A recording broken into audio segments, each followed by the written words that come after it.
The African Deep Dive podcast is brought to you by the African Technology Policy Studies Network. This podcast explores how science, technology, and innovation can drive sustainable development and global inclusion in Africa.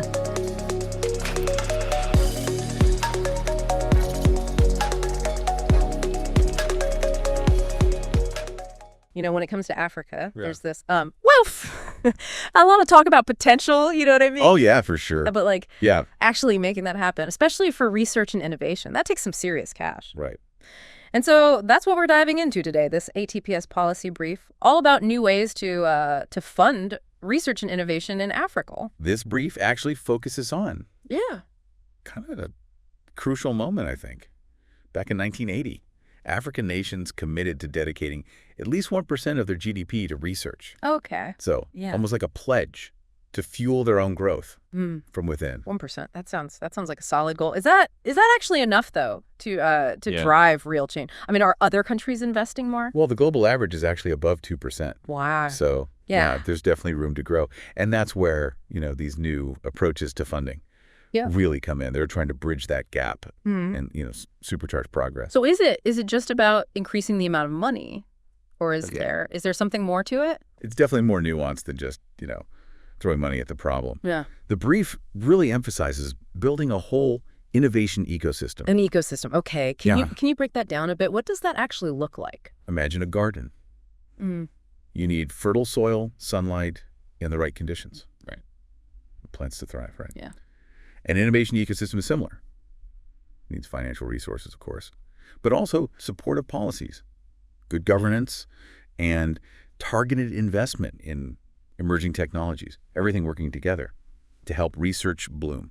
I see. Okay. So like a thriving innovation ecosystem means better products, more efficient services, things that can really make a difference across different sectors like agriculture or healthcare. If we're being honest, implementing these big ideas across an entire continent, that can't be easy, right? Yeah, definitely. What are some of the roadblocks they're facing? You hit the nail on the head. The brief highlights a few key challenges. One is that despite the initial commitment, consistent follow-through from governments isn't always there. It's like having the seeds but not watering them consistently. Yeah. So political will is a major factor. I guess limited government resources play a role too. Not every country has the budget flexibility to prioritize research funding, even if they want to. Exactly. And then there are the institutional hurdles. Think about outdated practices, rigid structures. These can stifle innovation and make it harder to adapt to new models. So it's about modernizing the system itself, making it more agile and responsive. It's not just about the money, but how that money is being used and managed within the existing institutions. Precisely. The brief also points out the problem of policy incoherence, for example. If your industrial policy encourages manufacturing, but your research funding doesn't prioritize innovations in that sector, then the system's working against itself. Okay, so we've laid out some of the challenges, but let's get to the exciting part, the solutions. Tell me more about these new funding models. What makes them so innovative? Well, they go beyond traditional government grants. Think public-private partnerships, co-funding arrangements, and multidisciplinary approaches. It's about creating a more diverse and dynamic funding landscape. Give me some concrete examples. What are we talking about here? One really interesting model is grand challenges. This is where researchers are incentivized to find innovative solutions to major societal problems. Take, for example, the Bill and Melinda Gates Foundation's Grand Challenges Explorations program. They've funded projects like developing new ways to control malaria-carrying mosquitoes, which has a huge impact on health in Africa. That's a perfect example of how targeted funding can lead to breakthroughs that have a real impact on people's lives. What are some other models? Another model is public institution co-funding. This encourages collaboration between different institutions, pooling resources and expertise. For example, several universities in South Africa might collaborate on a research project, focusing on renewable energy solutions, sharing their expertise and equipment. So it's about leveraging the strengths of different institutions and creating a more collaborative research environment. That makes a lot of sense. Exactly. And then we have dedicated innovation funds. These are specifically designed for high-risk, high-reward projects, the kind that might not get funding through traditional channels, but have the potential for groundbreaking discoveries. So this is where we see support for those out there ideas that could revolutionize industries, Right. but might seem too risky at first glance. You got it. These funds are all about nurturing that spirit of innovation and entrepreneurship, pushing the boundaries of what's possible. I can see how that kind of approach could really accelerate progress. But I'm also curious about the role of players outside of government and traditional research institutions. Are they getting involved in funding research and innovation in Africa? Absolutely. Philanthropic organizations and social investors are playing an increasingly important role.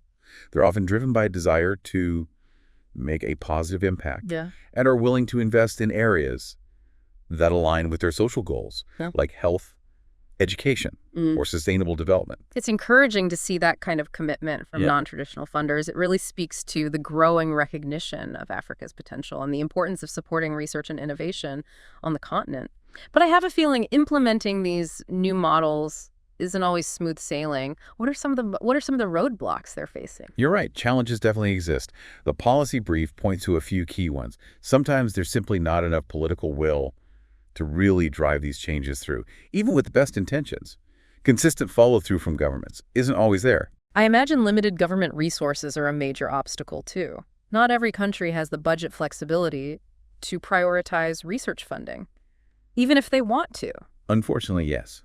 Many African countries have very constrained budgets, which makes it tough to dedicate sufficient funding to research and innovation. It's a classic catch-22 situation. And then there are the institutional hurdles. Think about outdated practices, rigid structures. These can stifle innovation and make it harder to adapt to new models. This raises an important question. How do we break free from outdated practices? How can we create more agile and forward-looking institutions? There needs to be a conscious effort to reform existing systems and embrace more innovative approaches. I see what you mean. It's not enough to just have new ideas. You need the right environment for those ideas to flourish. Precisely. The brief also highlights the issue of policy incoherence, for example.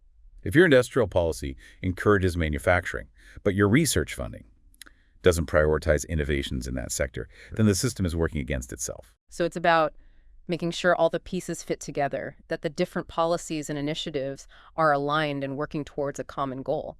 Otherwise, you're creating roadblocks rather than paving the way for progress. Exactly. And that lack of alignment can really hinder the impact of these new funding models.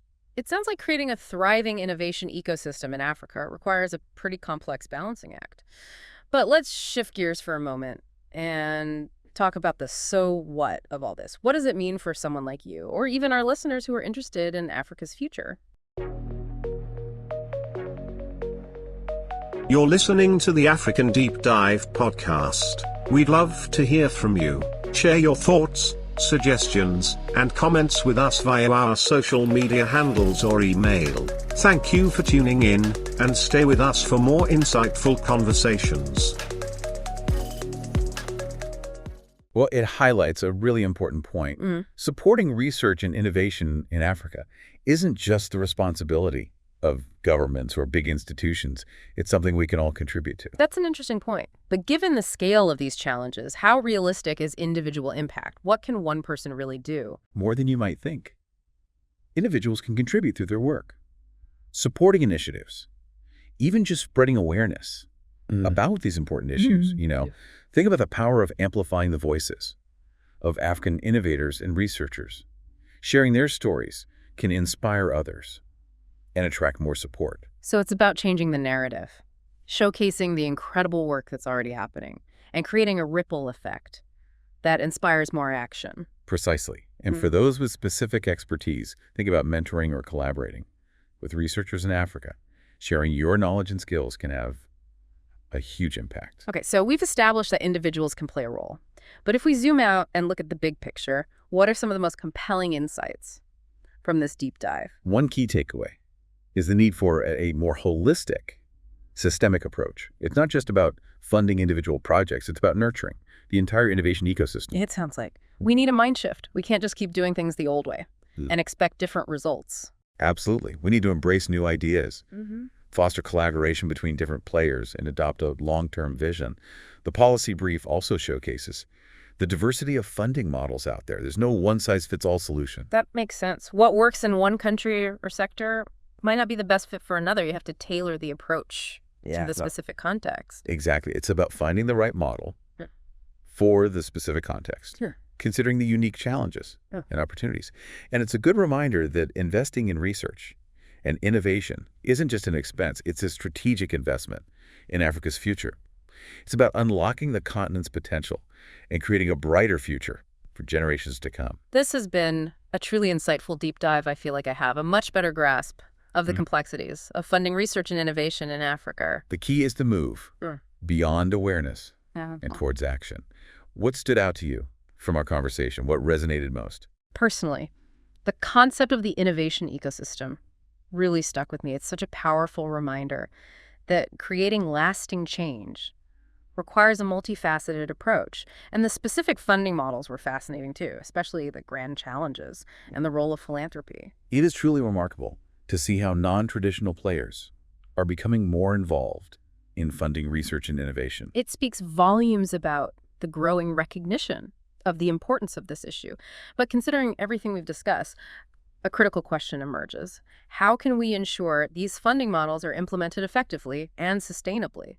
What lessons can be learned from past successes and failures? That's a great question, and one that deserves further exploration. It's crucial to remember that funding is just one piece of the puzzle. So we need a supportive policy environment, strong institutions, and a culture that values and promotes innovation. It's about creating fertile ground for these new approaches to take root and flourish. Precisely. We need to build a system where innovative ideas can flourish and translate into tangible benefits for society. This deep dive has only scratched the surface. It certainly does. There's a whole world of research and innovation happening in Africa, and it's exciting to see the momentum building. But before we wrap up this deep dive, I want to leave you with something to think about. We've talked a lot about attracting funding, but what about the other side of the equation? How can we ensure that the research being funded is truly relevant to Africa's needs? That's a really important point. I'm guessing we're talking about making sure the research aligns with development goals, making sure it addresses the most pressing challenges facing the continent. That's a big part of it, yes. It goes deeper than that. It's about ensuring the knowledge generated through research is accessible and applicable to the people who need it most. Think about it. What good is groundbreaking research if it just sits on a shelf collecting dust? So it's not enough to just publish findings in academic journals. We need to find ways to translate that knowledge into practical solutions that can actually benefit communities on the ground. Exactly. And that requires a few key ingredients: collaboration, bringing together researchers, policymakers, entrepreneurs, and local communities, communication, making sure the research findings are presented in a way that's clear and understandable to everyone involved, and a deep understanding of local contexts, recognizing that a solution that works in one part of Africa might not be appropriate for another. It sounds like we're talking about bridging the gap between theory and practice, taking those amazing ideas and making sure they have a real-world impact. Precisely. And that's where things get really interesting. It's about fostering a culture of innovation. That's not just about generating new knowledge, but about applying that knowledge to create solutions that improve people's lives. This deep dive has been incredibly eye-opening. I feel like I've gained a whole new perspective on the potential of research and innovation in Africa and the complexities of funding it effectively. It's definitely a topic I'll continue to explore. That's what we hope for. And remember, we all have a role to play in shaping the future of this dynamic continent. Even small actions can contribute to a larger movement. Well said. Thanks for joining us on this deep dive, everyone. We hope you found it insightful and thought-provoking. And who knows, maybe it even sparked an idea or two about how you can get involved in supporting research and innovation in Africa.